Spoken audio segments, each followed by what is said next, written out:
presidential reference.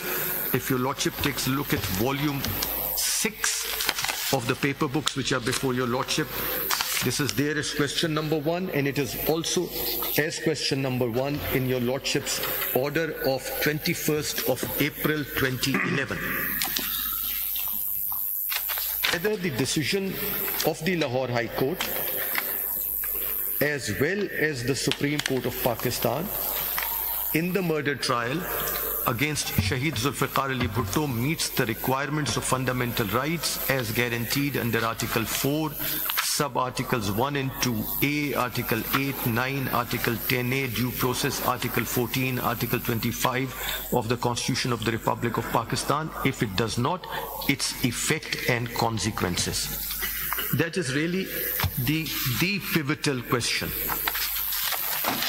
Whether it was considering the main judgment of the Supreme Court or in the review, it was considered or not?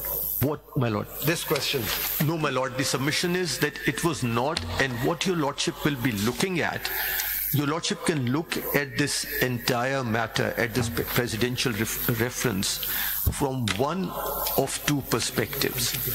One is the criminal law perspective, whether the evidence of an approver ought to be given weight or not. We want you to focus on the constitutional aspect. That is my submission. I think the latter is the easy part. The earlier is the more difficult one. Thank you, my Lord. I find the latter more difficult. So, because you are basically a constitutional lawyer, maybe. So I'm very pleased to and grateful to your Lordship for that out. So I'll focus myself on the second. My Lord, the question before your Lordship really is that whether that decision meets the requirements of Article 4 of the Constitution. No, but before that, if you can just focus on the other primary question, is the remedy of appeal as well as review was availed of. Yes, my Lord. Now, how much room do we have, if any, under Article 186 in sitting in an advisory jurisdiction rendering an opinion? First of all, can we do so? And if so, to what extent? My Lord, may I just respond to the last limb of your Lordship's observation first? In two cases within the jurisdiction of Pakistan, I know your Lordship have looked at your earlier judgments and rendered an advisory opinion. One of them is the latest case in the Rekodik case, where this Honorable Court... Is it reported yet? My Lord, I have had the advantage of reading the reasons of my Lord Mr. Justice Yahya Afridi and of my Lord Mr. Justice Mandukhel. The short order is there. The reasons of the other three learned judges, at least I have not had the opportunity of reading them, and I think the reasons of two may not be possible anymore, because only one of the three members is at the moment a judge of this Honorable Court. I think it was said that there's no need to give any opinion. There's an order. Yes, ma'am. And prior to that, my Lord, there is the Governor General's reference. And that reference arose in the particular context of this Honorable Court in the Tamizuddin Khan case, having taken a particular view on whether a statute was constitutional or not, and therefore whether the Governor General could act in a particular manner or not, followed by the judgment in Yusuf Patel's case, where this Honorable Court struck down a number of orders passed by the Governor General. And can you give the references, please? My Lord, I'll give you, Lord. And they're 186 or they're 185? My Lord, in the Yusuf Patel case, it was at that time an appeal, and the appeal arose, that is PLD 1955, Federal Court 387. PLD 1955 Federal... 55 Federal Court 387. No, but if it's an appeal, we have no problem. Yeah, my Lord, no. What happened was that as a result of the decision in Yusuf Patel's case, because a number of statutes which had received the approval was struck down, the issue arose whether the government could function or not, and how the government should function. And therefore, the Constituent Assembly having been dissolved, what was the way out. And therefore a number of questions were raised in the Governor General's reference in PLD 1955, Federal Court 435. And this Honorable Court then provided an answer and suggested how it is to be dealt with. My Lord, the questions of law which were originally referred to, Your Lordship will find them at 449, if I've got the page right. Yes, Your Lordship will see them at page 449.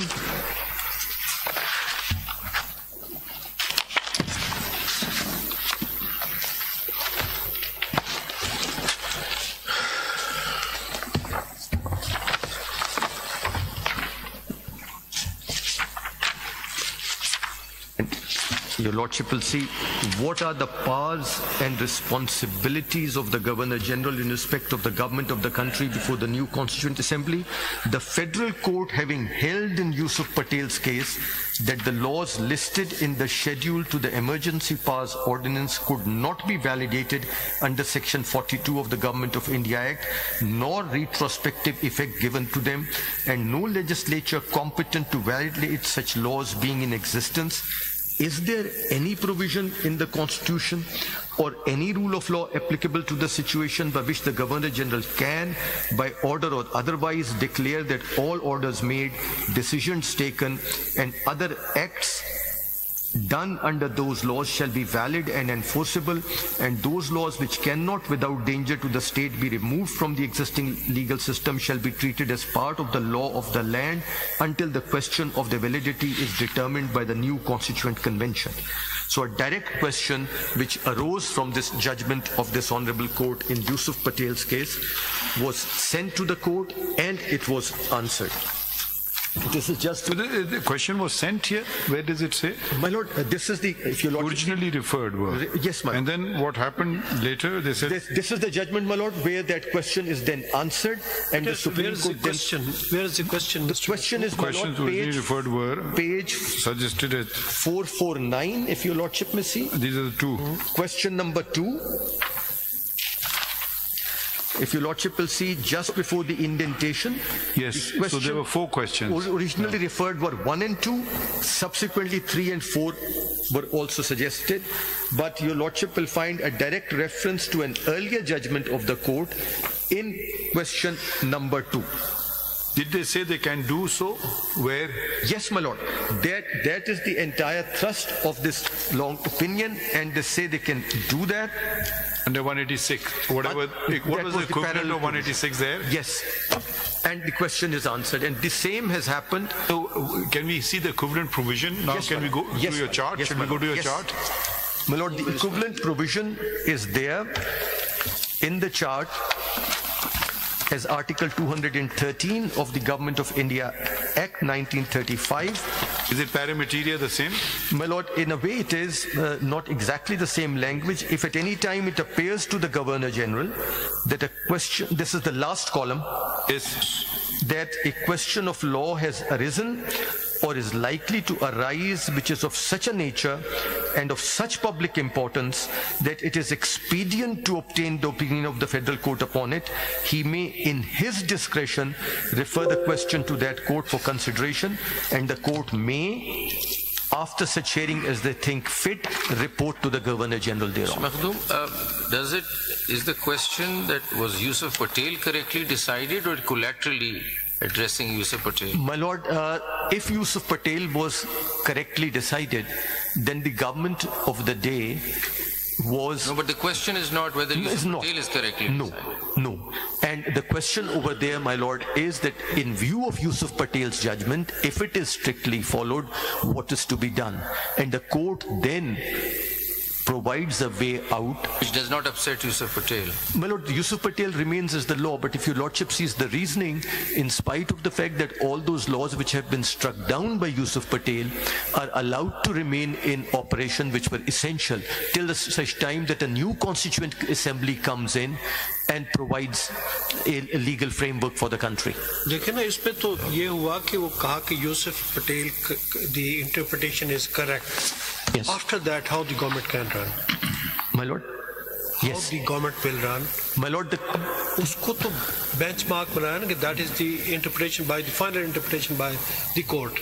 Correct. After that, so that is an opinion sought by the court that in view of the decision in Yusuf Patel. So what was the decision that explained, Karlin? Because Yusuf Patel is not under question.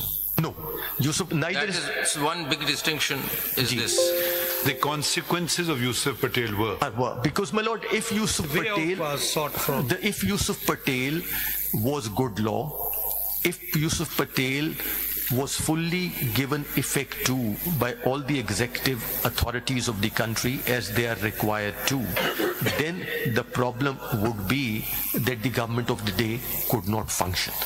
And therefore, they were virtually indirectly seeking from the Supreme Court a way out to continue to function in spite of Yusuf Patel. And in Yusuf Patel there was a review filed or not, or what was the... My lord, I am not aware, but it shows that whatever was the situation... So was Yusuf Patel's case passed in review, or was it just appeal? Yusuf Patel was it's a criminal appeal, and that's the final decision.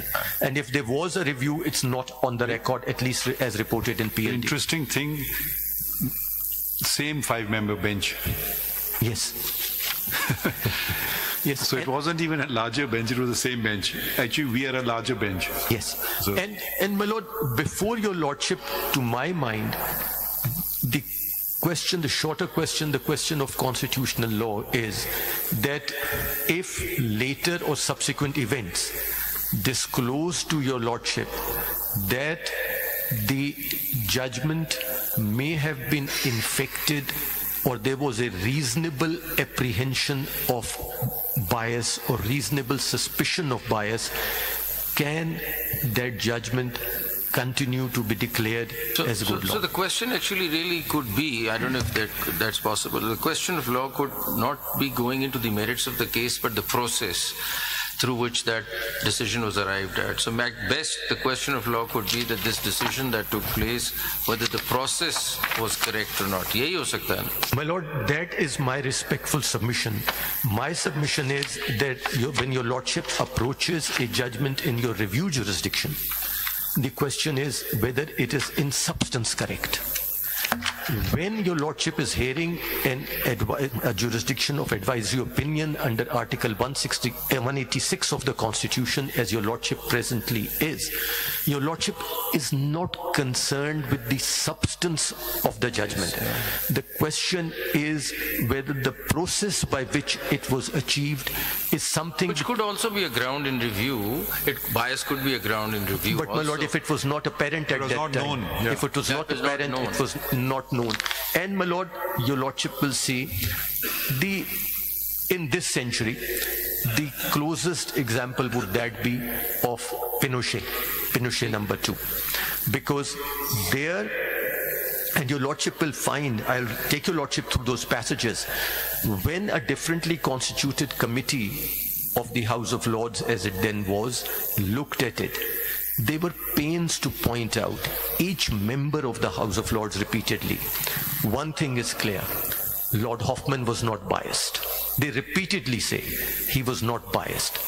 But Pinochet comes up through a review, is it, or through a... No, my lord, the UK House of Lords and UK Supreme Court, unless there has been a recent change, does not have a review jurisdiction. So how did the matter... A submission was made. Submission was not contested. Submission was approved by the House of Lords that if a judgment suffers from a real likelihood or reasonable apprehension of bias, the House will always have the jurisdiction to reopen it and re-examine. So this was decided earlier as an appeal, it was decided and reopened later? My lord, what happened was that the very, very brief facts of the case are that extradition of Mr. Pinochet was being sought. The secretary granted the warrant. The divisional court at that time was decided the matter. The appeal came to the House of Lords. I'm just very briefly capitulating the facts. In the appeal before the House of Lords, Amnesty International made an application. This is the regular appeal. And his lordship's wife was a member of Amnesty. Yes, that was the thing. But this question was raised during the appeal. No, my lord. No. That's what I'm asking. Before the appeal, when leave was granted, Lord Hoffman was not a member of the bench. Then an Amnesty International application is moved. Again, Lord Hoffman is not a member of the bench to be joined as an intervener. When the appeal is heard, Lord Hoffman is a member of the bench. The bench, interestingly, my lord, splits 3-2. Like it split in this case 4-3. 1 vote difference. 3-2 the bench splits, and the bench holds that the extradition should be granted. Decides against Mr. Pinochet. Hoffman is the majority. Hoffman is the majority. What happens thereafter is interesting, which my lord, the Chief Justice pointed out. The parties make an application. Pinochet, on behalf it is made, that Lord Hoffman's wife worked for Amnesty International. When was the application moved? My lord, this was after the decision had been given? Oh yes, my lord. After the decision. How late? My lord, after the decision is given, then the issue goes back to the Home Secretary to issue a warrant of his extradition. Before the Home Secretary, a letter is placed on the record. The letter states, and initially the letters were anonymous, given the fact that members of the House of Lords were involved, said that Lord Hoffman's wife worked with Amnesty International. In response to which the information provided was that yes, she did, but she was employed only in an administrative capacity, not involved with the decision making of and that she performed certain secretarial duties. And they took up this application. This application is moved to the House of Lords. While it is still pending consideration, a further letter emerges. This letter now provides, it emerges from Chile, and it provides this is not enough. Lord Hoffman himself is a director and also chairman of another charity called Amnesty International Charities Limited. That is a charity which is controlled by Amnesty International. It has no role in the filing of the intervener application. It was not involved in that participatory process, but Lord Hoffman was there. And he is, of course, as a member of the superior judiciary, he could not act if it was any remunerative capacity. He was employed in non-remunerative capacity. So financial interest going back to times was... Then was the bench reconstituted? Yeah, how was the application taken up? The application was taken up by a completely reconstituted bench. Under what jurisdiction under the UK? My lord, at that time, the Lord Chancellor constituted the bench. The submissions record that the Council for Pinochet submitted that you have always the jurisdiction to look at a judgment if it is infected with bias, and this only that portion can you read that, yes. Only this very portion. Yes.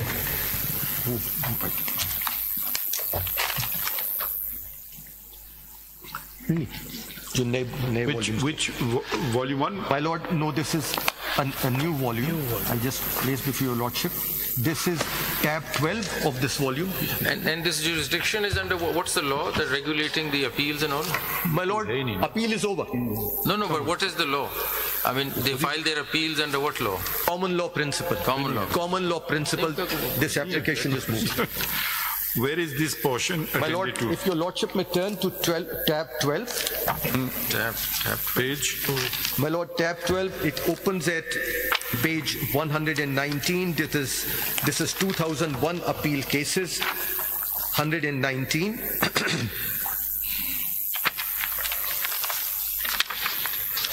Your lordship may see first the petition itself is mentioned at page 121. No, we just want to see the reasoning. My lord, if your lordship turns to, and then just point, okay, I will just move away from the application and take your lordship. Sorry to nudge you along, but we not at all, my lord. Constrained for time also. Your lordship will see page 125.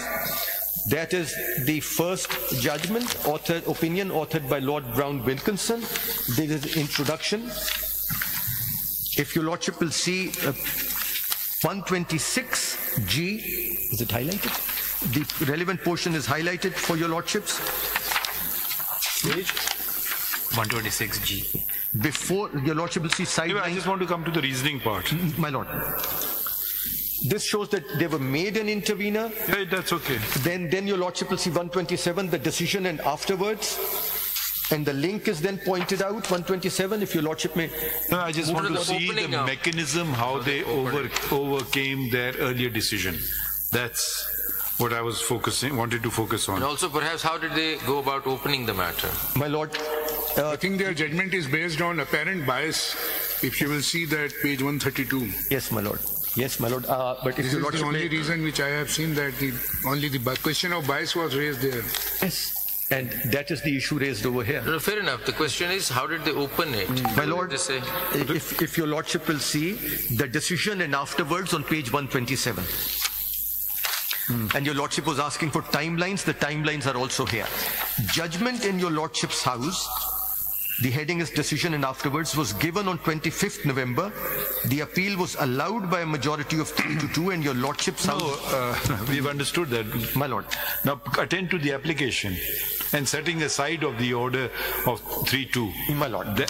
For that. How did they open the door and how did they... Yeah, the opening of the door first, please. I mean, how did they open the door? All right, my lord. If your lordship... they did not even mention it. No, that of course mention it. They point out that this is... Why don't you come to page 132, my lord? It's the conclusion which talks about the jurisdiction. I think that's dealt with the issue which is... Apparent bias is there. And please read the jurisdiction part. My lord, I will. Page 132.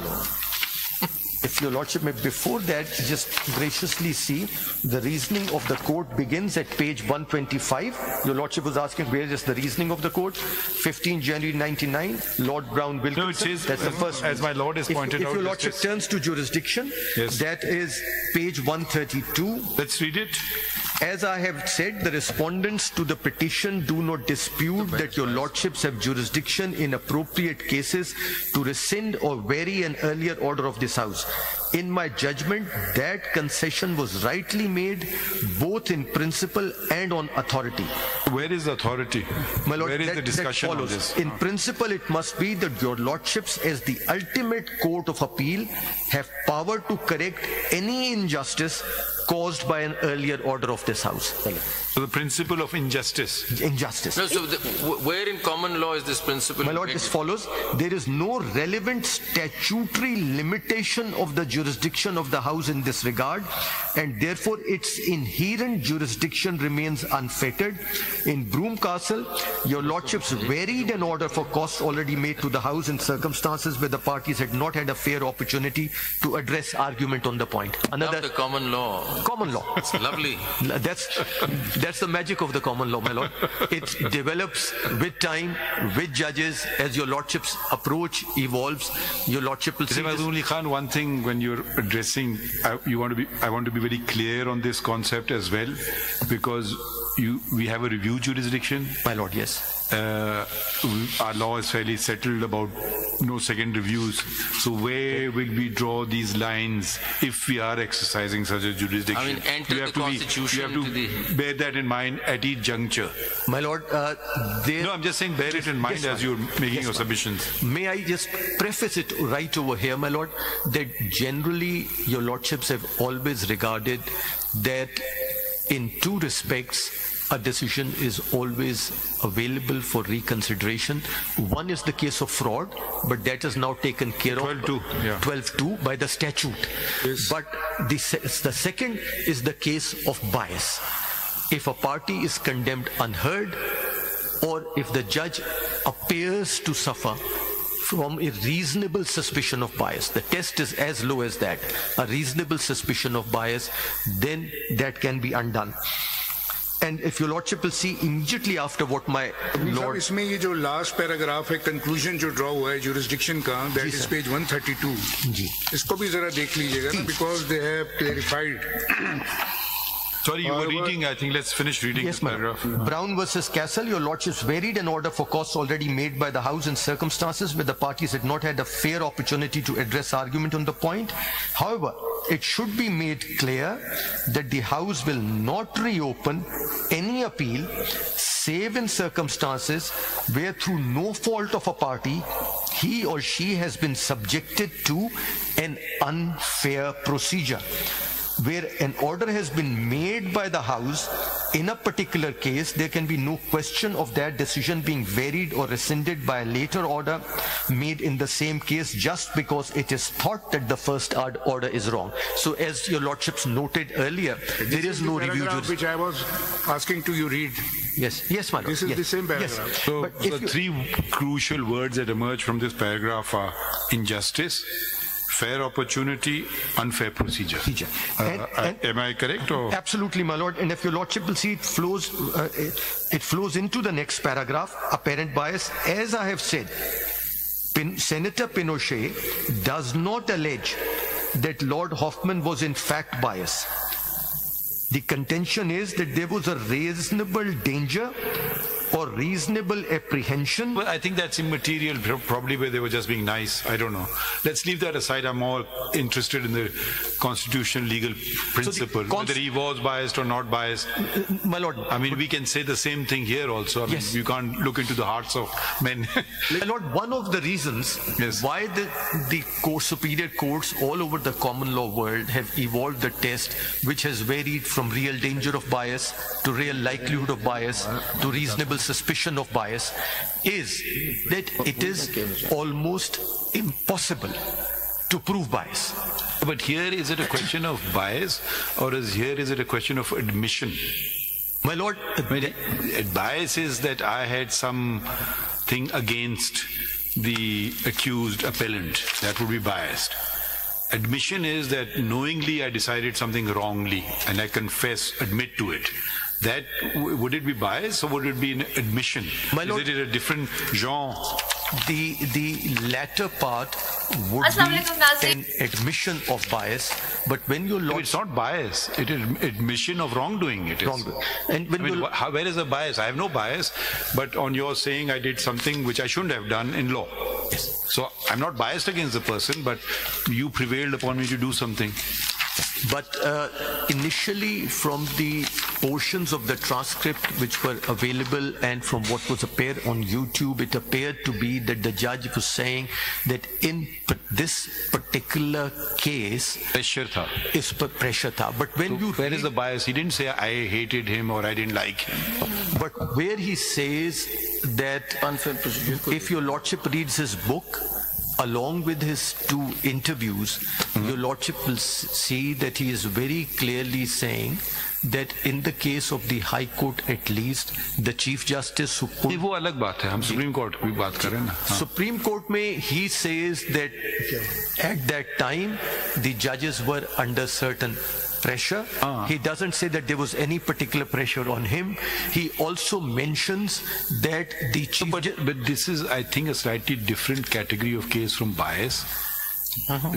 So my lord, उसमें आएगा ना. My lord, if देखें या तो I don't take pressure, or if it is pressure that I cannot resist, then I should disassociate myself from the bench. Correct. I don't know. My lord, it will fall in the category again of Pinochet. Previously the test was financial interest or interested in the outcome of the case. But then we will come under injustice or unfair procedure, not bias. My lord, reasonable suspicion. If on reading the transcripts of those interviews. But I think bias is something subjective. Unfair procedure can be categorized as something more objective. I think unfair procedure or acting under pressure of someone is on a higher pedestal as opposed to bias. Because bias, you may think I am biased, but another person may not think I'm biased. Correct. And only I know if I'm biased or not. If I do something which is objectively, I say, I decided this case, Mr. Makhloom Ali Khan, though there was no merit in his case, I decided in his favor. Okay, that is something I am doing wrong. So there is no question of bias for anybody else, but I'm either favoring you or not, or just I don't like you, I'm doing something, one of the two. So I would really put it in a different category and on a higher category. My lord, it would, but then eventually they would all fall under the broader category which goes back. No, but is this maybe because there's never been such a category? Maybe we need to create such a category, I don't know. My lord, the category is created in Pinochet from the point that where they take the view that if he had... There the simple question was, because his wife, because of being a member, he may have been persuaded to canvass or articulate the viewpoint of Amnesty International. That may or may not be true. We don't know. Only Justice Hoffman and his wife would know that.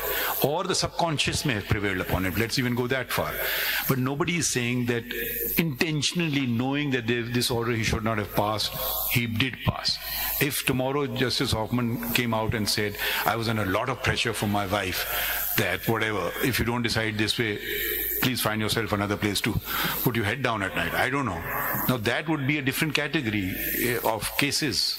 But that would be an admission of wrongdoing then. That would be a category of admitted bias by a judge who was presiding over the trial. Because, my lord, when a judge decides on the basis of any other factor except the evidence before him and the law applicable to the case, it is said, there are categories, it is said that the judge was decided in a manner which was not proper, and if he does it knowingly. Yes. Not unknowingly, we may decide cases wrongly, okay? I don't know. Any consideration, any knowing consideration. So there's an element of mental mens rea, as in the criminal law we say. It's not just your act, it's your mind. You are yourself later saying it.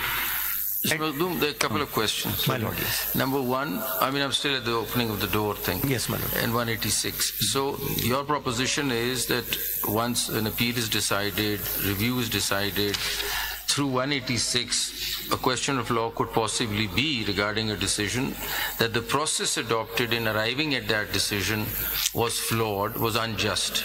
Now, we would probably require you to tell us what would be that injustice, categories of that injustice. One is bias, as you just mentioned, and what else? Now, my second question would be, first of all, I'd like to know the list of all those injustices that could creep in as a process that would affect the judgment, one. And number two, would that not then entail an inquiry by this court to determine that injustice? Are we in a position under 186 to inquire, because that might entail recording of evidence, to come to that conclusion that there was injustice in the process of arriving at that decision? And I don't know, I think there are decisions which say that 186 does not entail, because we just have to answer a question of law. We're not going to get into evidence and inquire and figure out whether at all, if it requires evidence. So these are the two questions. First of all, what are the injustices that you think would affect the process? And then if that requires recording of evidence, how do we go about it?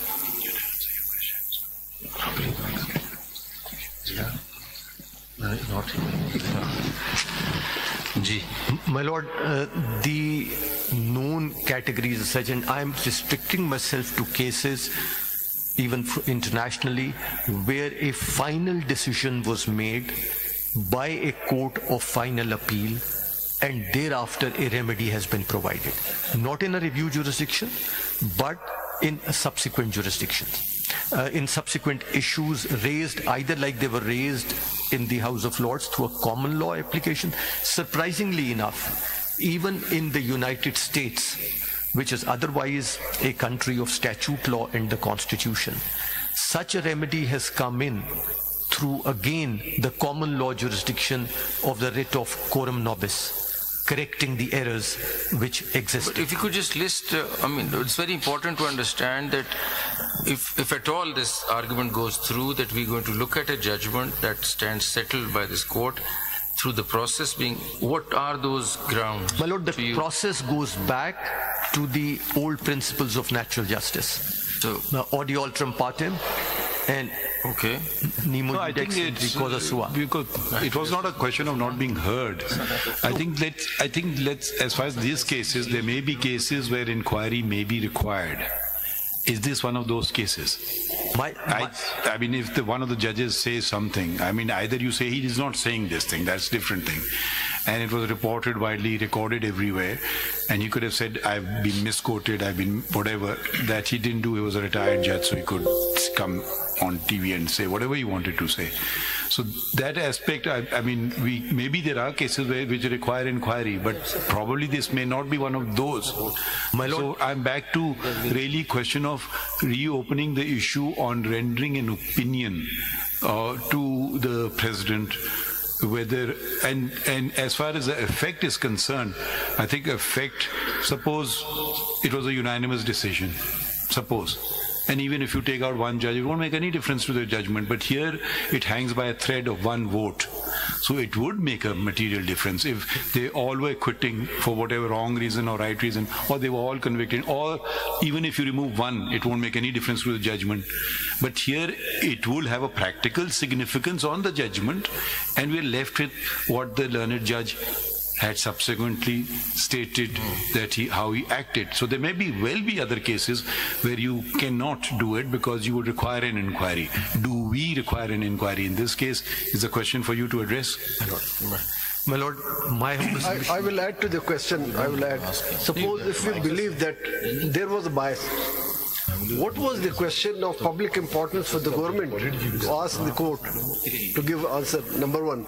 Number two, whether, since this judgment has been implemented, whether this question cannot be looked into in some other case, some regular case during appeal, in any other case. So what is the public importance matter in it? My Lord, the second question first. Insofar as the judgment is concerned, whether your lordships can look at it in appeal, obviously your lordships can, and your lordships can overrule it. It happens all the time. Your lordships have very recently done it in a case of which the reasons came out yesterday. But that's a different issue. The question is whether it's a question of public importance. There I would say that, my Lord, once the President has framed the question and sent it to your lordships, the public importance aspect is decided by the President. But coming back to the question of my Lord the Chief Justice, my Lord, and just if I may just add one more thing to it before you may also incorporate that. Can we ignore the elephant in the room? Martial law. I mean, can we really ignore that? I mean, can we not take that into, can we not factor into that? I mean, I would, a trial where the violator of the Constitution had a vested interest in the matter, the prosecution, he becomes a prosecutor before a court of law under martial law. It cannot be categorized as a normal court under normal circumstances, at least. So can we just completely overlook this and go into the finer aspect of the matter, or this would be a crucial factor to consider? My Lord. And had they taken oath under PCO at that time? Yes, my Lord. Because what happened was PCO came in 1981, as your Lordship will recall, 24th March 1981. So but an oath was immediately administered after 5th July 1977. So even if it's not an oath, it's a physical violence part of it. And the oath is mentioned in the Begum Nusrat Bhutto judgment, particularly by my Lord Mr. Qaisar Khan at that time. My Lord, may I take it a step further? Your Lordship says that if it was a judgment, let us assume it was we question. We don't say we question. My Lord, yes. Okay. Well, as your Lordships observe, that if it was 7-0, and it later on turned out that one of the judges' conduct suffered from a reasonable apprehension of bias, I would respectfully submit that even then it would be a case for your Lordships to declare that it was an unsafe judgment. And why, my Lord? Because your Lordships' deliberations are not public. One does not know what happens after your Lordships have heard arguments in a case, and go back and deliberate who was how powerful in terms of persuading the others and what role he played. It would be difficult to determine that. So once reasonable apprehension of bias is established in But you are entering into the realm of conjecture. I'm grounding myself on the realm of facts. My lord, yes. The fact is simple. Yes, you may, one person may be so persuasive that he changed everyone else's view, but that's conjecture. This I know as a fact that he said something. So, yes, you're completely right, but why go into conjecture when we have a fact? There may be other cases we may have to conjecture that way. That may well be. But do we need to do so in this case? Not really, but I was responding to a hypothetical assumption. My lord, if your lordship looks at the High Court judgment, in the High Court judgment, it was 5-0, which was later on upheld by the Supreme Court. It was 5-0, written by... I think let's stay clear of the High Court judgment. Let's stay with the Supreme Court, because that will open another realm altogether. Your lordship will find... Because we are looking at the judgment of the Supreme Court. Your lordship will find, it's up to your lordships, but your lordship will find that there are far more categoric statements by the sitting judges of the High Court of that time and by judges of the Supreme Court, not only Mr. Justice Naseem Hassan Shah. No, but then the other question will arise, then what were the judges of the Supreme Court doing?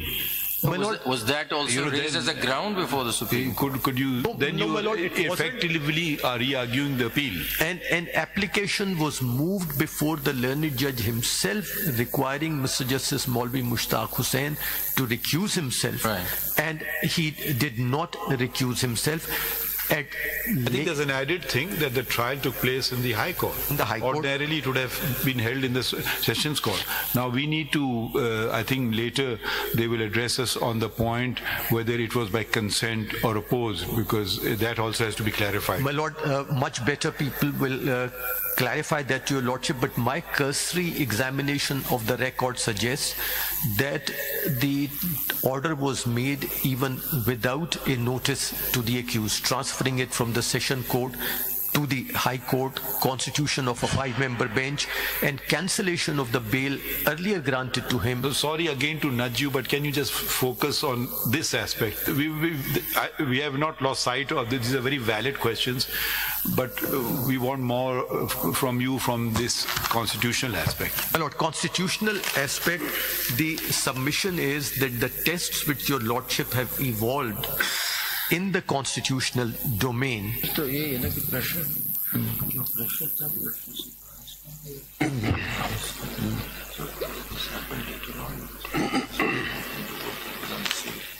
you have primarily referred to one judgment from our jurisdiction, the Governor General's reference. The other one is the Pinochet judgment. Pinochet judgment. If you can sort of give us more citations on this aspect. If your lordship will see, has there ever been a case where a judge later confesses or admits that he did wrong? Is there such a case? My Lord, in the common law jurisdiction, I have not come across one. Okay. So this is a first case. And when confronted with the first, like your lordship noticed in Pinochet, the court created a new category. Prior thereto, the category was, don't be a judge in your own cause, don't have a financial interest. To that was added a category that no other non-proprietary interest will also disqualify. Justice should also be seen to be done. And that principle. And that is where your lordship will find. I'm very grateful to your lordship for that observation. In the first judgment of Lord Wilkinson Brown, he goes back to the case of R versus Sussex Justices ex parte McCarthy, and he says the test remains the same. That justice must not only be seen, must not be done, but also be seen to be done. No, Mr. Makhdoom, now, so as I understand, one could say that, I mean, your argument is that this judgment is unsafe because of the bias, because of the pressure. That's one document or one submission would be the video and the recording of one of the judges. What about the minority judges? Were they hunted later on and somebody had to leave the country? Is that... My Lord, Mr. Justice Ghulam Safdar Shah how do we understand that now? Leave the country. This is the larger picture. Yes. The larger picture, my Lord. Martial law, Judge, Justice Wahiduddin. So there are a number of other factors which come in. Can you tell us those other factors that were circling around at that time? May I take your Lordship's give your Lordship the trouble of taking a look at some select portions which I have highlighted of the transcripts of the interviews of Mr. Justice Naseem Hasan Shah and Mr. Justice This booklet? Yes, my Lord, the one which was handed over just now. If your Lordship will see. Who were the minority judges, by the way? My Lord, in the Supreme Court, the minority judges were Mr. Justice Muhammad Halim, Mr. Justice Ghulam Safdar Shah, and Mr. Justice Durab Patel. Right. Any interviews on their part or any documentation? My Lord, not really. Durab Patel, there is.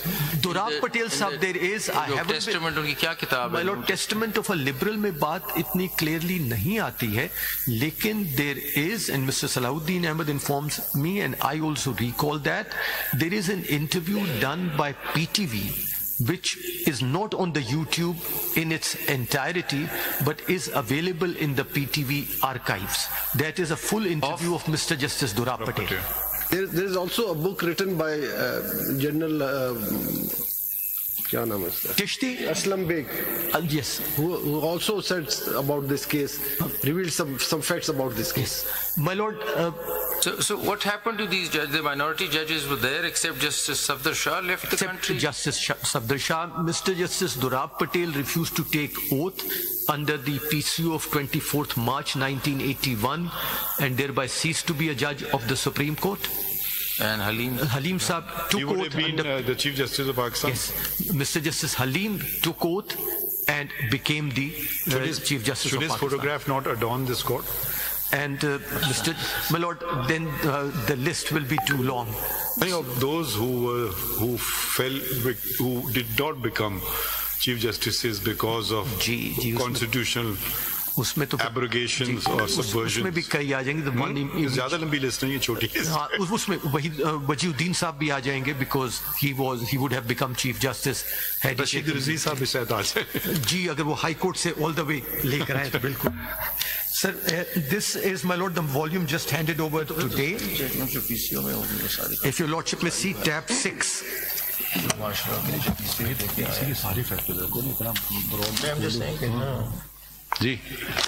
My Lord, this is a book. Which number do you want to? My Lord, tab 6. 6. Tab 6. This is a book by a senior journalist, Mr. Suhail Vadaich. Justice Munir से justice Iftikhar तक अदलिया के उरूज और ज़वाल की कहानी. ये अगर नहीं सर, ये उन्होंने इंटरव्यूज इसमें कलेक्ट किए हुए. इसमें this is not his commentary. Okay. And one of the first interviews, I think, my lord, if your lordship takes a look at this tab 6, this is which page on tab 6? The very first page. Immediately your Lordship will see the first page 91 at the top.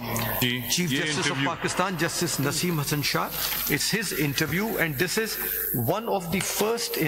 पढ़िए, ये interview एक तारीखी interview है. जी sir. इसमें पहली बार justice Naseem Hasan Shah ने भुट्टो की supreme court में अपील पर अपनी राय जाहिर की, जिस पर कई कानूनदानों ने इनसे इख्तिलाफ किया और फिर लंबी बहस चलती रही. उन्होंने इस इंटरव्यू में भुट्टो की फांसी पर अफसोस का इजहार भी किया और कहा कि भुट्टो ने एटमी प्रोग्राम की तैयारी में बहुत बहादुरी का सबूत दिया. गर्ज के इस तरह की बहुत सी हैरानकुन. ये तो एक कमेंट है. ये सर, ये कमेंट है. If your Lordship may turn to the interview, that is from page 93 onwards. I will not read the entire interview. Just tell us where the relevant portion. 96 to start with. Page 96. जी. सवाल. भुट्टो की फांसी के बारे में कुछ बताएं. इस बारे में लोग जानना चाहते हैं. डॉक्टर नसीम हसन शाह, वो मुकदमा तो पहले हाई कोर्ट में चला, वहाँ 5 जज साहिबान ने वो मुकदमा सुना। उस वक्त मुकदमे के हवाले से छोटे मोटे वाक़यात भी होते रहे। भुट्टो साहब समझते थे कि शायद मुझे पूरी सहूलियात नहीं दी जा रही। जस्टिस मौलवी मुश्ताक जो उस वक्त चीफ जस्टिस थे, उनकी और भुट्टो साहब की आपस में थोड़ी बहुत नाराज़गी थी और मुश्ताक साहब भुट्टो से खुश नहीं थे, क्योंकि भुट्टो साहब ने 8 सीनियर जजेस को छोड़कर जस्टिस असलम रियाज हुसैन को चीफ जस्टिस बनाया था, इसलिए कुदरती तौर पर उनकी टेंशन थी। फिर लॉर्डशिप टर्न्स द पेज। सवाल क्या पाकिस्तान की अदालती तारीख में कोई can we do something more direct?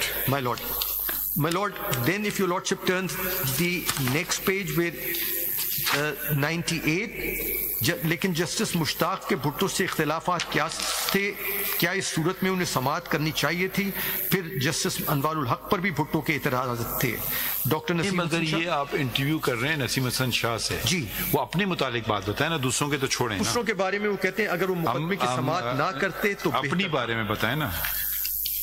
And then again it's about मौलवी मुश्ताक। नहीं, वो छोड़िए ना, अपने बारे में बताएं। 100 उन्होंने कहा कि मैंने गलत फैसला किया इस इंटरव्यू में, नॉट दैट। फिर इसको छोड़िए, इसको छोड़ देते हैं। Justice Aslam Riaz interview is on the next page, page 151, and again I have highlighted the relevant portions. Was he on the bench? He was not on the bench. He was not put on the bench. He so why are we reading this? My lord, just to point out, he says some things about Maulvi Mushtaq Hussain and how benches were constituted. And why he was not on the bench. He says page 100 पे question relevant, page 154. So page 100 पे question relevant है, जिसमें वो सवाल general ज़ियाउल्लक के साथ आप कैसे ताल्लुकात थे? जी, उसमें वो बिल्कुल कहते हैं कि उनको जनरल ज़िया निकालना भी चाहते थे, पर उनको जस्टिस सलीम ने कहा कि ये मेरे कंट्रोल में है। आखिरी लाइन देखें, जस्टिस सलीम ने ज़ियाउल्लक को यकीन दयानी करवाई कि ये मेरे कंट्रोल में रहेगा। जी, तो हलीम साहब तो एक्विटल जजेस में हैं। जी, एक्विटल जज थे।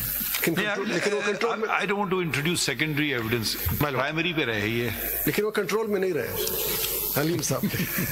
जी नहीं, ये देखिए, ये साफी की ओपिनियन है और ये सेकेंडरी सोर्सेज हैं। प्राइमरी सोर्स हो गए जज on the bench. Aslam Riaz Hussain Sahab explains, I will not read it, on page 154 why he was not included in the bench. Then page 157. नहीं, हम ये बातें how the benches were, your lordship was inquiring about how benches were manipulated. अब ये memoirs में आ जाए ना, जो ये खुद कह रहे हैं, इधर कोई चीजें जी सर, उस पे आ जाती है। That in the memoirs, if your lordship turns to the memoirs, your lordship will find that in tab 8. Ji, page 186. Yes, my lord. Page 183 से appeal against conviction, I put in that entire sub-chapter over here. But if your lordship turns to page 186, and this is important, my lord, about the influence on constitution of benches. And this is direct, what happened to Mr. Justice Naseem Hassan Shah himself. ये तो bench की बात हो रही है। जी, but how he was included. Mr. Bhutto filed an appeal before the Supreme Court against the death sentence. At that time, I was still an ad hoc judge in the Supreme Court. The possibility of such an appeal coming up for hearing before me was remote. Such important matters were never placed for hearing before an ad hoc judge, and it was normally a bench of permanent judges of the Supreme Court which would hear them. This normal practice was not followed in this case. It was sometime in the beginning of April 78, while I was getting ready to attend an evening function, I was informed that Mr. Justice Mushtaq Hussain, Chief Justice of the Punjab High Court, and Mr. Sharifuddin Pirzada, Attorney General, had come to see me. I went to the guest lounge to meet them. It's not relevant. Yeah, this shows, my lord, your lordship's question was... Okay, fine. You can't force a judge to be on a bench. He could have recused himself. That he was put on the bench? No, he's making it sound that he was under compulsion to be on the bench. He could have simply recused himself. That's true, my lord. And page 199. Lordship, what was the effect? वो जैसे इफ्तिखार जो अहमद साहब जो journalist हैं उनका interview है ना, वो भी पढ़ाते हैं, डायरेक्ट बात करें जी, उस पे आ जाते हैं। 199 सिर्फ देख लें। 199, page 199 in the same tab. Yes. No accused ever had more favorable judges, and but for retirement of one and sickness of the other, the panel was in his favor. Your Lordship said how A favor could be that, okay, I was in your favor, but there was so overwhelming proof I had to do this. So favor would be washed away then. Let's go direct to the interview of Mr. Iftikhar Ahmed. My Lord, yes, that interview is also, I have filed that, my Lord. That's before your Lordship. This is tab 7.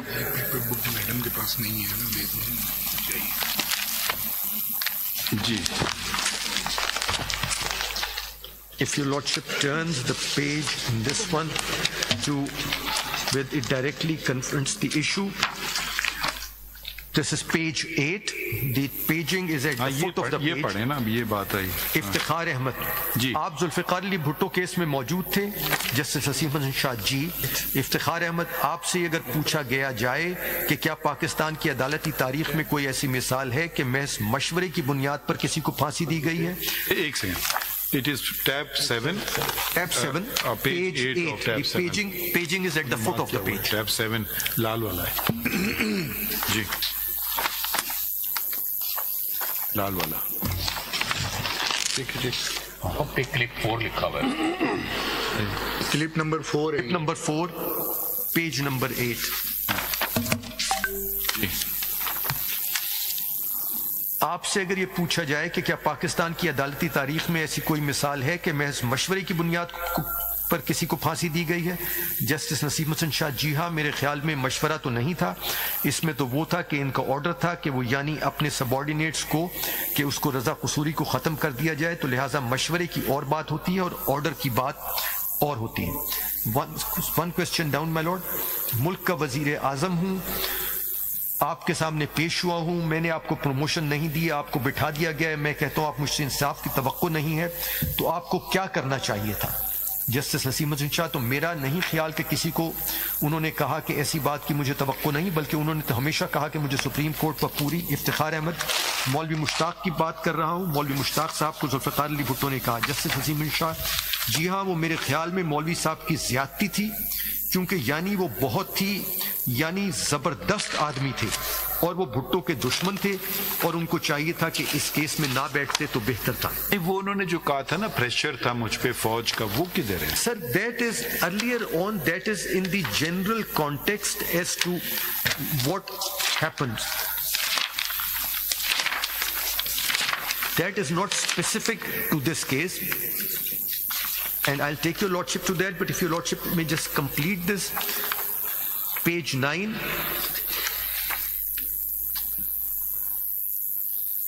Sir, आपने एक जगह पर अपनी राय का इजहार किया कि आपने कहा कि भुट्टो केस की समाअत के दौरान मेरी यानी आपकी जाती राय थी कि भुट्टो की सजा में कमी हो सकती है.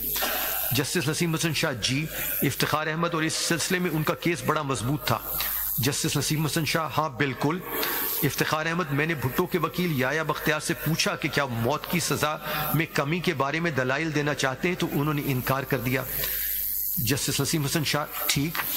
तो साहिब जज साहब, जब आप कन्विंस थे तो जब आप फैसला दे रहे थे तो डिसेंटिंग नोट नहीं आपको लिखना चाहिए था कि इस हद तक सजा ना दी जाए. जस्टिस नसीम हसन शाह, जी हाँ, हो तो सकता था, मगर वो जो इनका वकील है वो कहता है मुझे सजा की कोई परवाह नहीं, मुझे तो एक्विटल चाहिए. मैं समझता हूँ भुट्टो यानी जो है इफ्तिखार अहमद, सर आप भी डिसेंटिंग नोट तो दे सकते थे ना. जस्टिस नसीम हसन शाह, दे तो सकता था, मगर यानी मेरे ख्याल में उसमें कुछ थोड़ी सी हमारी भी कमजोरी है और कुछ उसकी याया बख्तियार की भी थी, यानी जिद, उसने हमें एक किस्म का नाराज कर दिया. इफ्तिखार अहमद, अच्छा, याया बख्तियार ने आपको नाराज कर दिया, लेकिन सर आप खुद तस्लीम करते हैं कि भुट्टो को ये मिलना चाहिए था, बेनिफिट ऑफ डाउट मिलना चाहिए था. जस्टिस नसीम हसन शाह, जी हाँ, ये तो अगर आप इसको जाती तौर पर तस्लीम करते हैं जैसा आपने माना, अगर आप डिसेंटिंग नोट लिख देते तो आज पाकिस्तान की तारीख मुख्तलिफ ना होती. पता नहीं मुख्तलिफ होती या नहीं होती, मगर कम से कम उसकी जान बच जाती. So that's. But this really putting the blame on counsel. I mean, if counsel doesn't argue properly or whatever, even if we accept that, there are two punishments. We are going into punishments.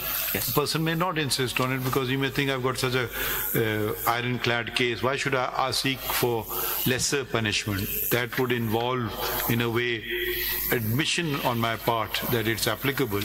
And very well the council may not take that thing, but it doesn't mean that the judge should not consider it. That's a different thing altogether. So as perfectly as tactical ploy, but the council will say absolutely not. I'm not interested in lesser punishment. I want a clean acquittal. So why should that be held against counsel or the accused? I don't see the logic of this argument. But my lord, the only explanation on the transcript of this interview, I am not aware whether otherwise there was one, is that he says कि उसने हमें एक किस्म का नाराज कर दिया था. हाँ, वो बात आप कह सकते हैं. जी. नाराज कर दिया तो या सुनना छोड़ दें या फिर भी इंसाफ करें. And in his, हम भी नाराज हो जाते हैं कभी. ये तो मतलब नहीं कि फैसला उलट दें. कभी कभी वकील की सजा उसको तो ना मिले ना मोकल को. सब ये अपील में उन्होंने अल्टरनेटली मिटिगेशन के बारे में कहा है या नहीं कहा? ये तो ये कह रहे हैं ना कि हमारे सामने नहीं कहा. अपील में नॉर्मली एडवोकेट जो हैं वो एक अल्टरनेट रेमेडी लेते हैं, तो क्या वहां मिटिगेशन के बारे में कुछ कहा गया कि ये नहीं हो सकती? Sir, it appears from Mr. Justice Durab Patel's judgment in the review note that this was an argument made for the first time in the review petition. नहीं, main my lord पूछ रहे हैं कि main जो judgment था. Appeal में क्या लिखा? In the review it appears that they refused to look at it on the ground that this was not a submission made in the main appeal. So the review judgment suggests that this submission was not perhaps made in the main appeal. Submission करना something else. जी. Question rise, जब भी appeal लिखी जाती है तो उसमें एक alternately ये कहा जाता है कि it's not a fit case for capital punishment. उसके मिटिगेशन के सर्कमस्टांसेस बता दिए जाते हैं. मैं वो कहता कि अपील में तो ऐसा है, ये तो कहते हैं हमारे पास सबमिट नहीं किया, वो तो कह रहे हैं, लेकिन उसमें है या नहीं है, बस ये question. Lord, in so far as I am aware, no. Such like submission pleas are made in the submissions before the court. Alternate remedies asked from in the court. Yes, yes. उसमें लिख नहीं देते because सारा case फिर उधर चला जाता है कि अल्टरनेट रेमेडी. क्रिमिनल अपीलें आप देखें 4 लाइनें की तो लिखते हैं, कुछ लिखते ही नहीं उसमें, unlike civil pleadings. But the fact remains that the judge has to consider it. If a lawyer doesn't take this plea, actually we do the whole thing very lopsided in Pakistan because every criminal case has two components which we tend to overlook. One is conviction and one is sentence. I mean, in the West, you have a separate date of hearing of matters for sentencing. Then that person then pleads, these are the mitigating factors. Here we roll it all up into one. And this is the duty. I don't think it's a duty, even if the council doesn't take it, wherever it's the duty of the judge to see if mitigation is there. Because then you err on the side of caution and you give the lesser sentence as opposed to maximum one. And then you have to justify the maximum one because it was a horrendous crime or whatever you want to say. So that's the general way it should happen. Otherwise, criminal appeals don't say much. I mean, if you read criminal bail applications, they don't say anything. Sir, I have never read it myself, but I have heard from senior members of the bar, some of them are no more, that one of the most celebrated criminal appeal lawyer before the Lahore High Court, West Pakistan High Court at that time, was the late Mr. M. Salim, whose entire murder appeal used to consist of one sentence: the judgment of the trial court is opposed to the facts of the case and contrary to law. And M. Salim. Yeah, we also see the same pattern still.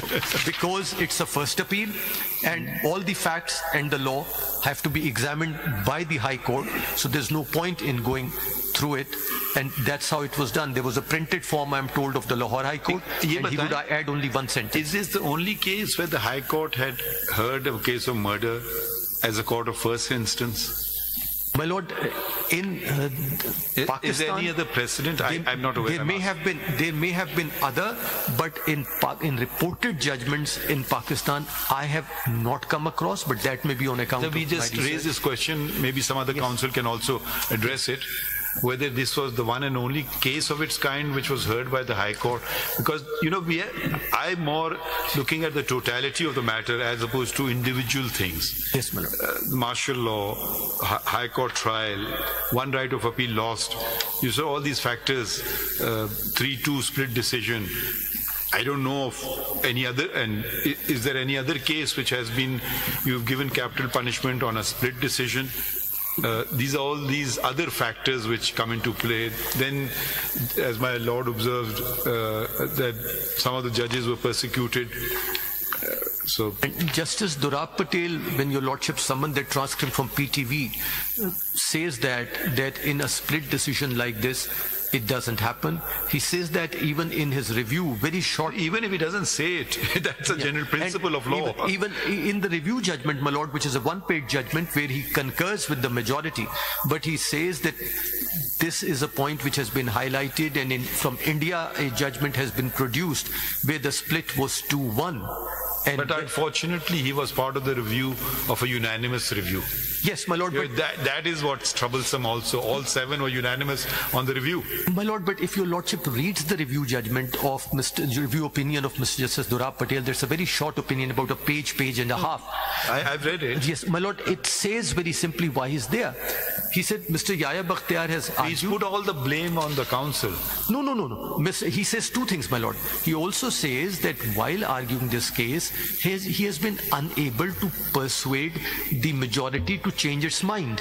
So the outcome remains unaffected. And the outcome to sentence doesn't remain unaffected. There can be the capital punishment, or there can be imprisonment for life. On that, my lord, I think the basically determining factor is it the duty of the judge or is it the duty of the council? In my opinion, it's the duty of the judge to look at it. On that, his view is, with which Mr. Justice Ghulam Safdar Shah and Mr. Justice Muhammad Halim agree, that this is raised for the first time in review, and he mentions that and he moves on. But his basic thrust of his reasoning appears to be that you have failed to persuade the majority, so if we just reiterate our views earlier expressed in dissent, where would that lead to? The judgment would stand. I'll just tell you a simple thing. This is a criminal appeal. Yes, ma'am. What are you saying? Set aside the judgment. Basically, you're saying that in a criminal appeal. You're not saying, let the judgment hold, but give me a lesser sentence. I mean, you're not really saying that in a criminal appeal. That's only a matter of law, settled law, whether you will grant a lesser sentence or not. For the judges, with the greatest respect, to say that it was not argued before us, I don't think that is probably correct approach, because we always look to mitigation, whether it's, whenever I've heard of cases, whether it's argued or not.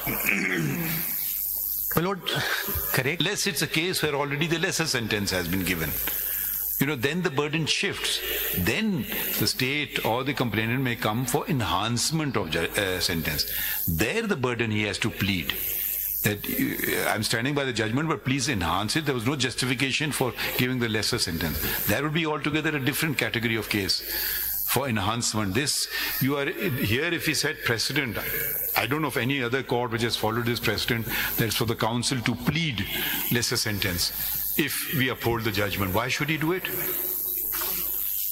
Outside, as your lordship observed, it's different because the judge. In Pakistan, we're talking about. But because over there, my lord, the judge of facts and. Like I told you, there are 2 separate hearings altogether. Yes, because the conviction is for the jury, and once the jury has convicted, then the sentencing is for the judge, and it's the sentencing stage that the plea of mitigation comes in. And simply because you have pleaded for acquittal doesn't mean that you cannot put in a plea for mitigation in sentencing. But because of the 2 stages, it is possible to separate that. Over here, I'm going one step further. I think it's the duty of the judge to consider it in a capital offense, not maybe in other offenses, but definitely in a capital offense. My lord, if following that line of observation, the submission is. I may be wrong. You can correct me. My lord, the submission is that it is all now all these requirements of natural justice and fair procedure get merged into one simple doctrine: the duty to act fairly. The duty to act fairly by the judges, and where their duty is in any manner affected, then it is said that the case can be reopened. And the question, can you go back to the constitutional point and let's finish that? My lord, question was asked, Mr. Maktoum, question was asked by that person from Nasim Hasan Shah कि क्या आप ये खुद नहीं कर सकते, तो उन्होंने कहा कि जी मुद्दई सुस्त गवाह चुस्त कोई आया नहीं. जी जी So बिल्कुल. this is the duty of the judge to consider to deliver justice. वो भी उन्होंने कहा है वो थोड़े से नाराज हो गए थे. या अगर एक्सट्रैक्ट अगर जनरल असलम बेग की बुक का extract I think it is relevant, आपको मिल जाएगा अगर ये पढ़ ले. This is also I think relevant in this case.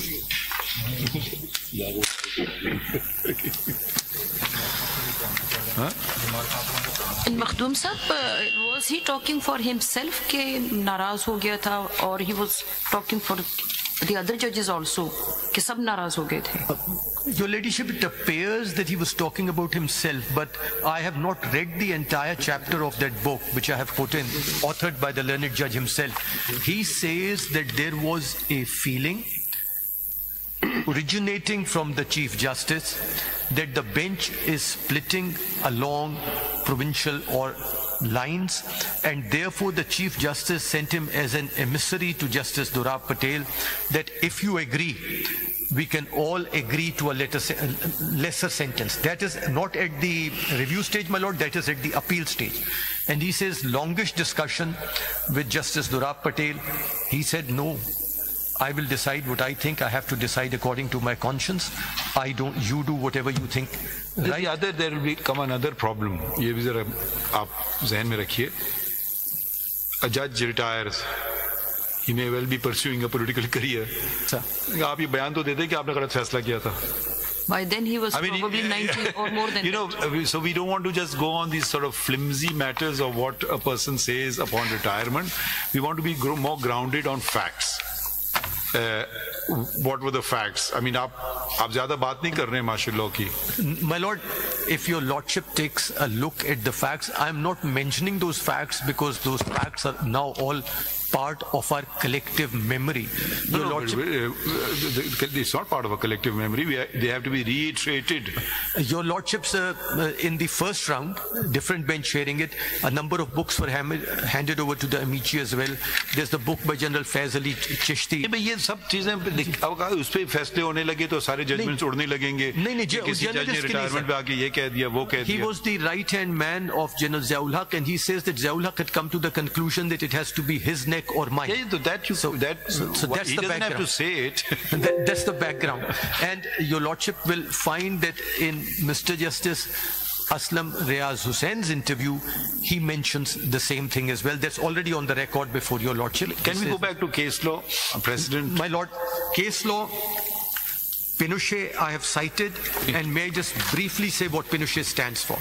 Pinochet stands for that if the judge has an interest in the matter, that interest doesn't have to be pecuniary, that this interest doesn't have to be proprietary or personal, that interest is enough, because then the decision cannot be said to be solely based on the evidence on the record. So anything which affects the judicial mind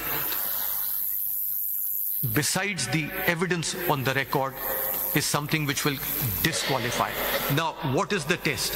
The test is not what a 9-member bench of this honorable court thinks. The test is what the man on the street thinks. What is the common perception?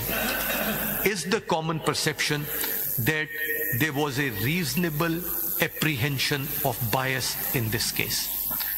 And if that common perception of reasonable apprehension of bias is vindicated by the surrounding circumstances, by journalistic writings, by writings in history, then that all gives a flavor of what was happening. My lord, bias may not be just martial law. To give your lordship an example. No, but can we go on? Yes, my lord. Moving on. No, the other point would be, can we then open every case on this basis? No.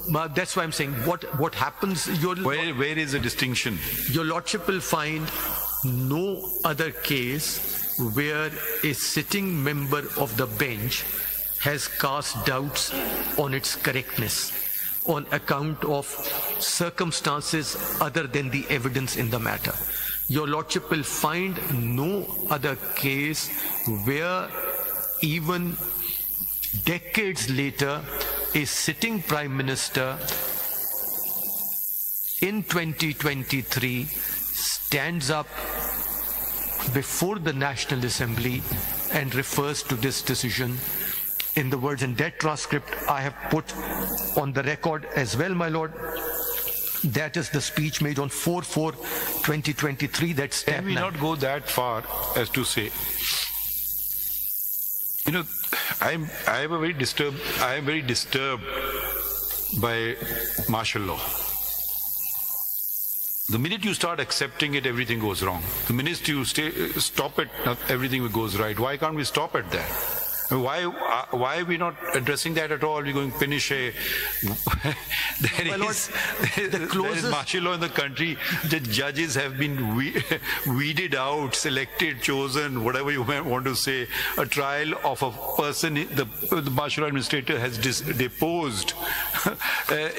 These are not insignificant factors. Correct. So why are they not being stressed enough? My Lord, they are, but may I stress them by reference to the case law. For instance, my Lord, in US there has been no martial law as such.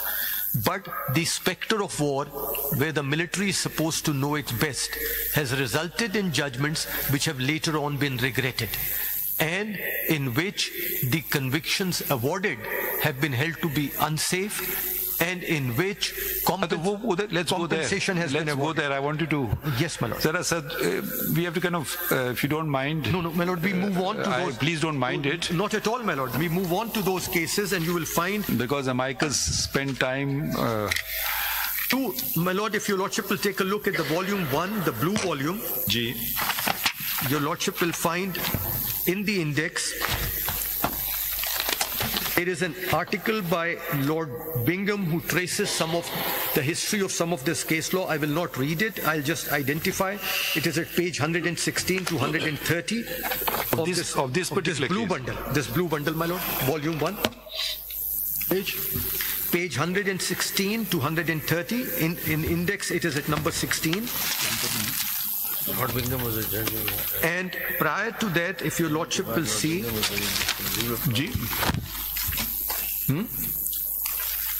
Which page are we referring to? My Lord, if your Lordship takes a look at the index, page 2 of the index, your Lordship will see item number 16. कौन सा है tab? नहीं 116 पे है. Sir इसमें tab नहीं थे. नहीं 116 पे lives of law. Ji sir, lives of the law, page 116 पे है. There's no index. It says selected essays and speeches. Index is right in the beginning of the volume, my Lord. Oh no, but which page should we go to? 116. I'm just referring it to it. I will not read to your Lordship. What do we read from here?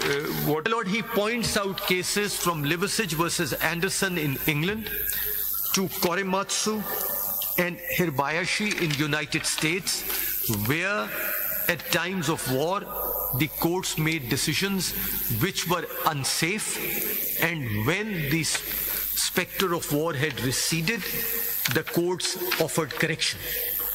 In the case of United States in particular, the error was made all the way up to the US Supreme Court, and the correction is made later by the federal court. Those are at 13 and 14. No, but the correction is made judicially through another judgment. That is made at... That's another jurisdiction altogether. My Lord, that's a common law jurisdiction again. Another case comes and they correct the earlier principle. No, in the same case. In the same case, awarding compensation to the same persons whose appeals had been turned down by the Supreme Court. So it means every judgment passed during the martial law tenure can be looked into. My Lord, your Lordships will have to examine. We have already a bundle of cases, and if you can indulge yourself in this scenario. Your Lordship will find it very difficult to get another case where the circumstantial evidence, both contemporaneous and later on, points the finger that the duty to act fairly was not observed in this case. Your Lordship will not find another case. This is singular. This can be rectified by the Parliament. How will the Parliament has endorsed all those acts of the martial law in the Parliament. My Lord, he could have... This is for the Parliament. Why they are not doing so? He could have been pardoned by the President at that time. That was Ziaul Haq. Can he be pardoned now? This is what has been discussed by what is the answer to that question? Well, what, my lord? Post after death pardon. My lord, have you considered it or not? My lord, it is for the Attorney General to inform your lordship whether that was considered or not. No, legally can it be done or no? नहीं, मखदूम साहब, मेरा भी एक सवाल है. Supposing this case, Mr. Bilawal Bhutto, this case is decided in their favor, and this murder, this is considered as a murder. Will the court allow Mr. Bilawal Bhutto and Zulfiqar Ali Bhutto Jr. to ask for qisas?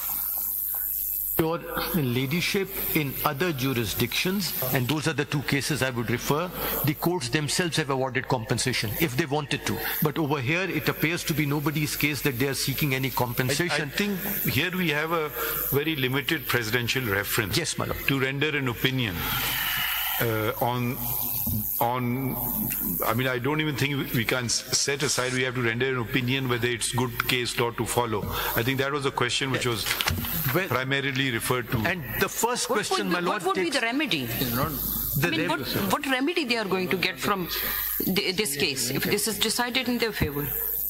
Your ladyship, remedies are not always tangible. The only thing we carry to our graves is a reputation.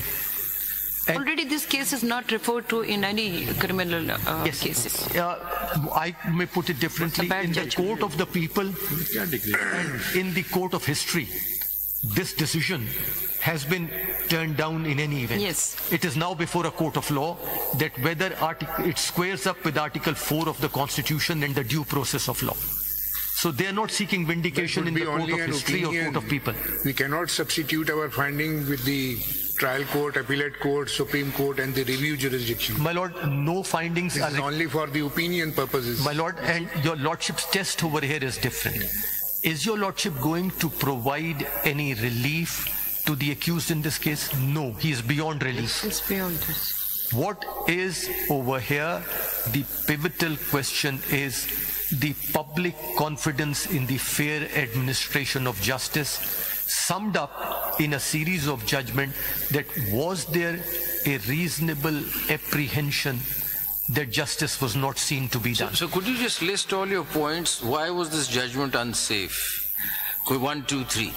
My lord, in my respectful submission, this judgment is unsafe because when your lordship looks at what has transpired since then, your lordship will see that the requirement of due process of law was not observed. I am keeping it at as general a plane as possible. These political, the constitutional,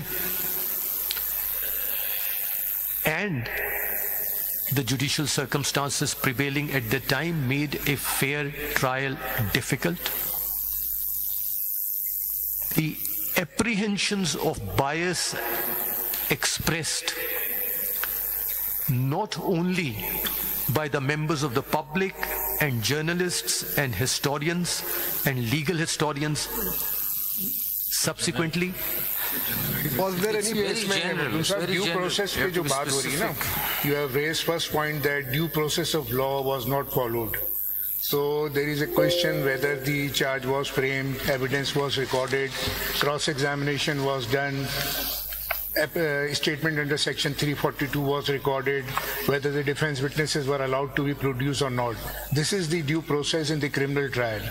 You want to say that these steps have not been followed by the trial court? No, I am not saying that. What I am saying is that the requirement of due process, the pivotal requirement of due process is that the case of any person must be heard and determined in an impartial manner, without external pressure, and by an independent judiciary. Was there any external pressure?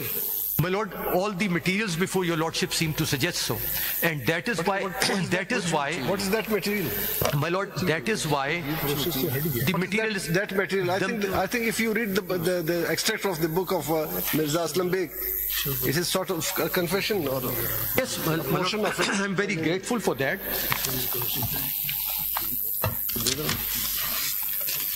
I'll read out to your Lordship immediately. If your Lordship will see, I'm reading from page 65. This is 14 head division command. I was promoted Major General in 78 and assigned the command of 14 Division, which was stationed at Okada. With this command, I became part of the military hierarchy and remained associated with all military matters of the army from 78 to 88. 14 Division was part of 2 Corps at Multan. General Zia ruled the country. Case of ex-Prime Minister Zulfiqar Bhutto was in the last stage. Supreme Court awarded death sentence to Bhutto in 79. General Zia asked the Corps commanders to assess the likely reaction of the men in uniform if Bhutto was hanged. Our Corps commander called a meeting of senior officers and asked many questions. All except me said that the reaction would be very mild and that could be controlled easily. I kept listening. When all had expressed their opinion, I sought permission to speak. I said, hanging Bhutto will be a very wrong decision. It will have very grave consequences. It will create political aberrations which will be difficult to sort out. It will be better that Bhutto should be sent to exile. And then he points out what Yasser Arafat and others were prepared to do. Corps commander got annoyed and declared the meeting closed. Later he called his Chief of Staff Brigadier Lieutenant General Hamid Gul and asked him to arrange a telephone call to COS. He did not want to see such officer in his formation. Mr. Makhdoom Ali Khan, can this case that we are hearing be also categorized as a case presenting the Supreme Court with an opportunity to vindicate itself, as well as, I mean, martial laws are not imposed by the military as an institution. It's an individual who does it. Is it not also a good opportunity to vindicate the armed forces as well? This would definitely... Could it be categorized as that or not? My lord, I would. Because, you know, there must be new beginnings at some stage in our very checkered history. I mean, we are perpetually living in the past. We are not really looking to the future on anything. So, I mean, when I find in law, not on the constitutional aspect, there are problems with the judgments. Major problems with the judgment. It's not just a question of, and when we go deeper into the trial and how it was conducted and how it was resurrected and Justice Shafiur Rahman's report. So what purpose does it serve? Does it heal the wounds of a nation or does it not? Does it not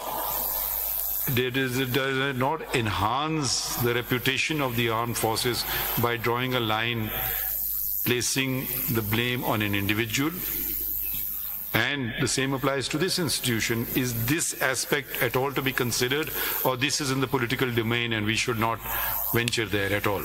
My lord, my submission is that it is not in the political domain, because that there should be confidence in the public administration of justice in accordance with the due process of law is a matter of public interest and squarely within the domain of judiciary.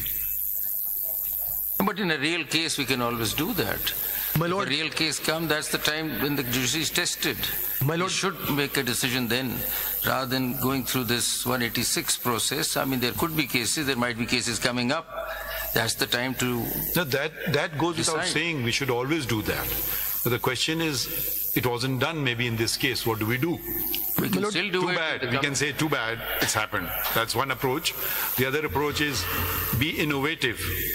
Okay? But at the same time, don't create a precedent that it is considered now a second review or everyone comes in. So you have to, if you're articulating a proposition that we can go there, then you at the same time you have to open a very narrow door which should not, be used every other day. You did it in that case, you have to do it in this case.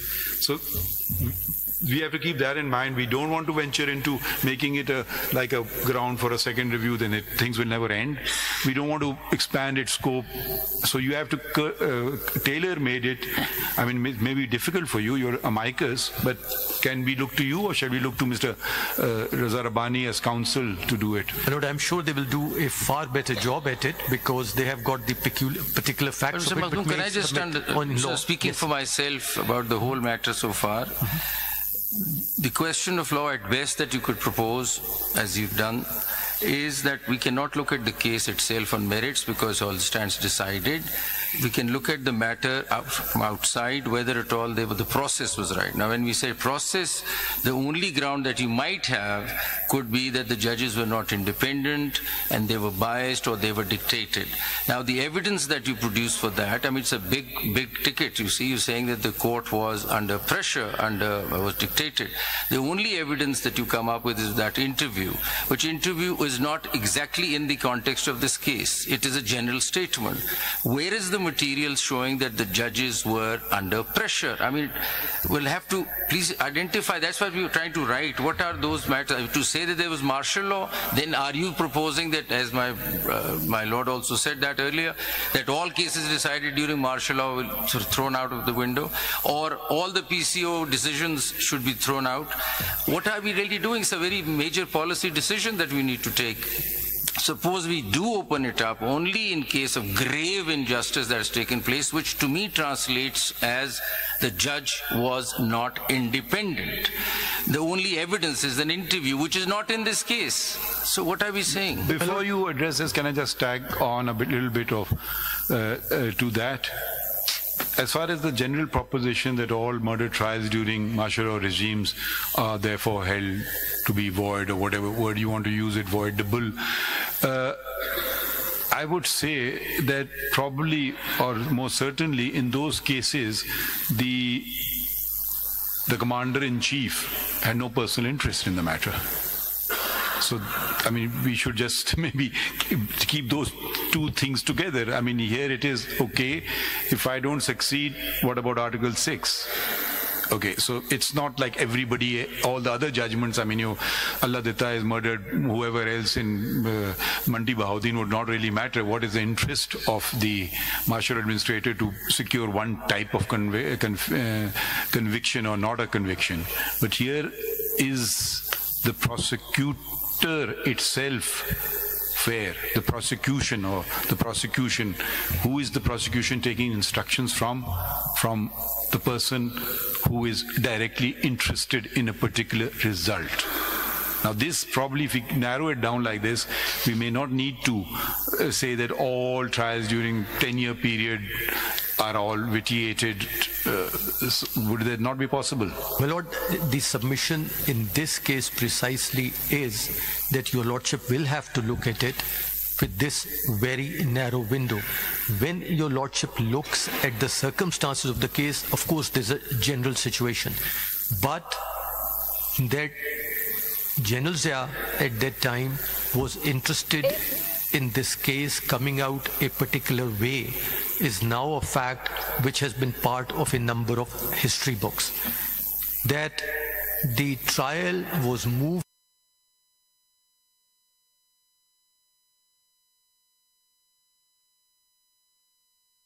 from the Sessions Court, the bail was cancelled, the High Court constituted a 5-member bench to hear it, that the animus of the Chief Justice of the High Court with the accused... Who cancelled the bail?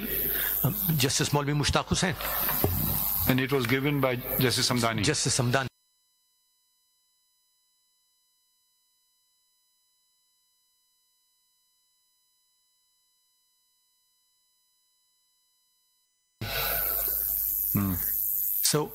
So when you connect all these facts, it's a one-off. You will not find... So when you are giving these general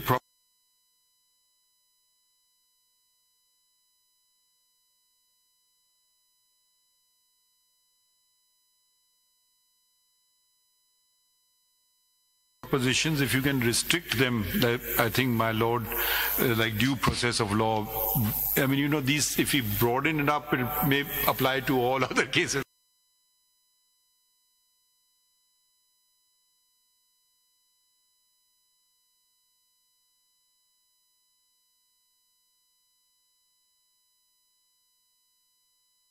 as well. No. I'm saying these facts demonstrate to your lordships that there is a reasonable apprehension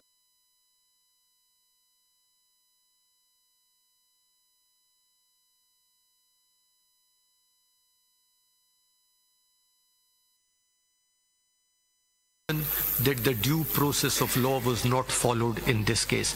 My lord, in the cases where so-called bias or duty to act fairly is alleged, it is impossible for any litigant at all,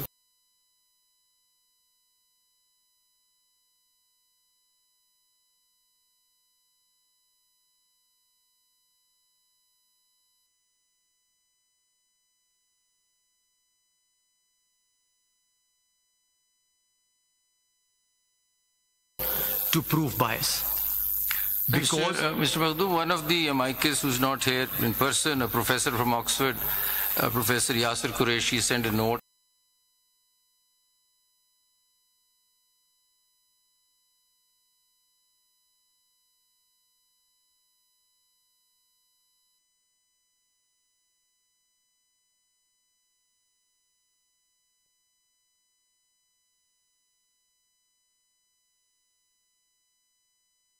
And I'm just reading this paragraph, it's very important. It says, in many parts of the world, states are finding ways to remedy past injustices, my lord, including in periods of military dictatorship and other forms of unconstitutional rule. This is being done through establishing truth commissions.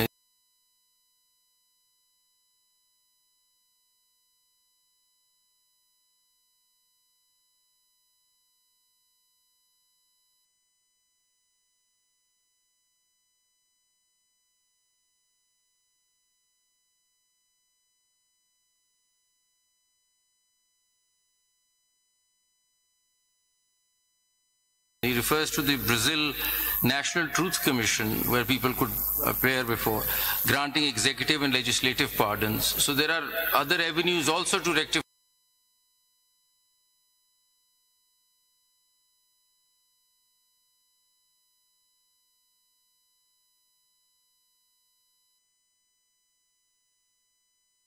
This issue. Yes, my lord, what has happened? The question is, this is the avenue chosen. Yes. Whether this is the avenue available. Maybe it was not the best avenue.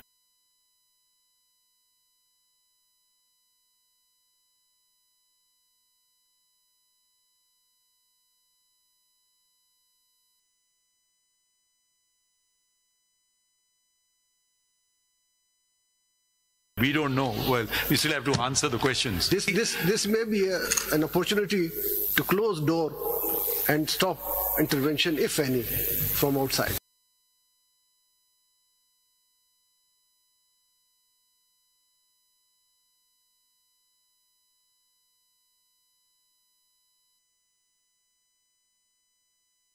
We'll take a short break and we come back. My lord. How long would you take? My lord, I'll try to wrap it up in 30 to 40 minutes maximum, not more. So at least we should conclude with your submissions. What is it called? Submissions or advice? Submissions, my okay. So we'll take a short break and we'll. What time should we reconvene? 2. Like half an hour break? Is that all right? Yes, ma'am. That's fine. Okay.